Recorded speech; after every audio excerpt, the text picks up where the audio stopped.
और कई मामले ऐसे हैं जो डोमेस्टिक वायलेंस के हैं और कुछ मामले हमारे पास जमीनी विवाद के थे, नाली से संबंधित थे, रास्ते से संबंधित थे। तो वो मामले हमने सुने और हमारा ये भी प्रयास रहा कि सरकार की योजनाओं का लाभ भी जो हमारे पास पीड़िताएं आ रही हैं उनको पहुंचाएं और साथ ही साथ जो उनकी पीड़ा है, जो उनकी परेशानी है, जिसकी वो गुहार हमारे पास राज्य महिला आयोग में लगा रही हैं, उसमें हम तुरंत उनको मदद करें और त्वरित न्याय भी दिलवाएं। सरकार इतनी गंभीर है, आज महिलाएं कहाँ कहाँ पहुंच रही हैं और किस किस तरह से मामले अमेठी में आ रहे हैं, क्या लगता है आपको कहाँ कमी रह जा रही है?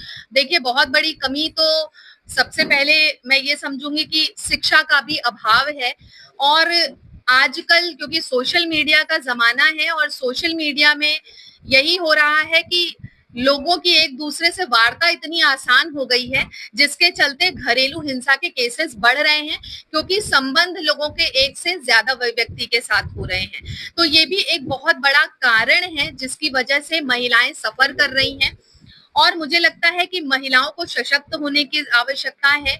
महिलाओं को अपने लक्ष्य के तरफ भी ध्यान देना आवश्यक है ताकि वो ठीक तरीके से अपने बारे में, अपने परिवार के बारे में, अपने भविष्य के बारे में सोच पाए और घरेलू हिंसा से बाहर निकल पाए। और बहुत बड़ा कॉज उसके पीछे सोशल मीडिया भी है। तो एक्स्ट्रा मैरिटल अफेयर्स को लेकर के तो सरकार की कोई ऐसी पॉलिसी है कि इस पर कोई सजा का प्रावधान किया जाए? अभी तो कोई ऐसा है नहीं। देखिए, बहुत सारी ऐसी धाराएं हैं और निरंतर क्योंकि अब इस तरीके के केसेस बहुत ज्यादा आ रहे हैं, ये भी बहुत बड़ा सत्य है। तो हम इन केसेस को भी डील कर रहे हैं और हमारा ये प्रयास है कि हम इन केसेस में भी महिलाओं को मदद पहुंचा पाए क्योंकि ज्यादातर केसेस में दोनों तरफ से ही इन्वॉल्वमेंट होता है तो मुश्किल हो जाता है। बट हम ये प्रयास करते हैं कि दोनों पक्ष को सुने और उसके अनुसार मीडिएशन कराते हुए लोगों का घर परिवार बचा पाए। एटमॉस्फेयर का कहीं ना कहीं आप मानती हैं बहुत ज्यादा असर पड़ रहा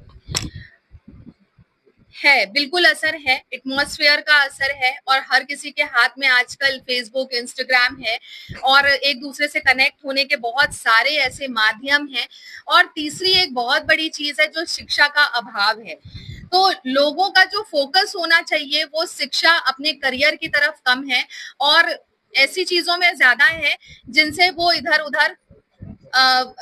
उधर मतलब क्या ही कहें, डाइवर्ट होती हैं और उनकी समस्याएं बढ़ती हैं।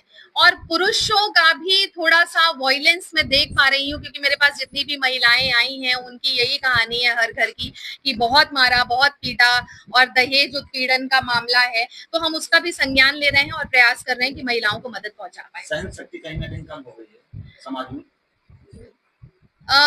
देखिए, महिलाएं तो हमेशा से संवेदनशील रहती हैं।